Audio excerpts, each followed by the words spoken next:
Halo co-friends, jadi di sini kita ada soal asam basa di mana kita diminta untuk menentukan bagaimana cara membuat larutan penyangga dari kombinasi-kombinasi yang ada pada pilihan soal. Agar bisa mengerjakan soal ini, kita perlu tahu definisi dari larutan penyangga atau yang biasa disebut dengan buffer. Jadi buffer atau larutan penyangga merupakan larutan yang bisa mempertahankan pH agar tetap konstan terhadap penambahan asam, basa, maupun pengenceran alias penambahan air. Jadi buffer sendiri terbagi menjadi dua jenis, yaitu buffer asam dan buffer basa. Sesuai dengan namanya, buffer asam sifatnya cenderung asam, dan buffer basa sifatnya cenderung basa. pH-nya di atas 7. Selanjutnya, kita ke tahap pembuatan mulai dari buffer asam. Buffer asam dapat dibuat dengan dua cara. Yang pertama cara langsung, yaitu dengan mencampurkan asam lemah dan basa konjugasi, atau bisa juga dalam bentuk garamnya. Dan yang kedua, dengan mencampur asam lemah berlebih dan basa kuat.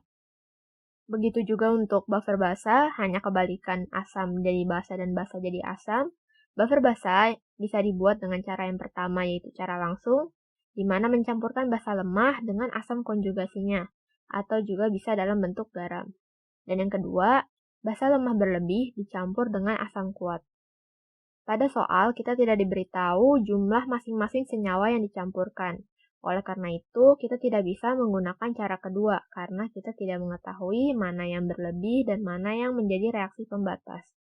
Oleh karena itu, kita fokus ke cara pertama, yaitu cara langsung, di mana asam lemah ditambah basa konjugasi atau garamnya, atau pada buffer basa, basa lemah ditambah asam konjugasi atau garamnya.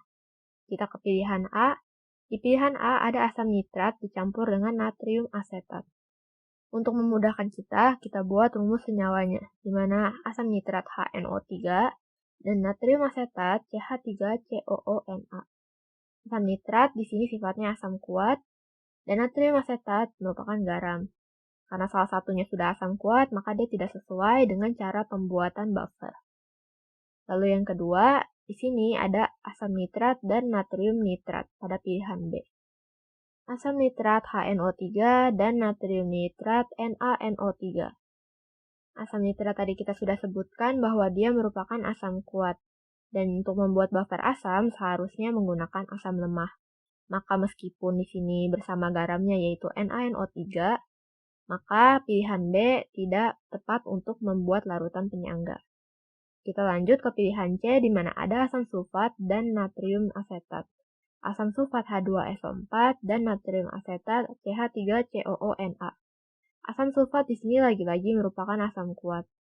Dan CH3COONa juga bukan merupakan basa konjugasi dari asam sulfat.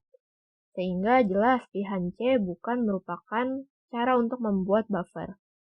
Lalu kita ke pilihan D di mana di sini ada asam asetat dengan natrium asetat. Asam asetat rumusnya CH3COOH dan natrium asetat CH3COONa. Asam asetat dia merupakan asam lemah dan CH3COONa ini merupakan garam dan merupakan basa konjugasi dari CH3COOH. Kenapa? Karena pada CH3COONa ini merupakan CH3COOH yang kehilangan satu H+-nya. Maka dia merupakan basa konjugasi, sesuai dengan definisi dari basa konjugasi. Pilihan D di sini benar. Lalu kita ke pilihan E. Di mana pilihan E ada asam asetat dengan natrium nitrat. Asam asetat CH3COOH, natrium nitrat NaNO3. Jadi CH3COOH-nya benar, dia merupakan asam lemah.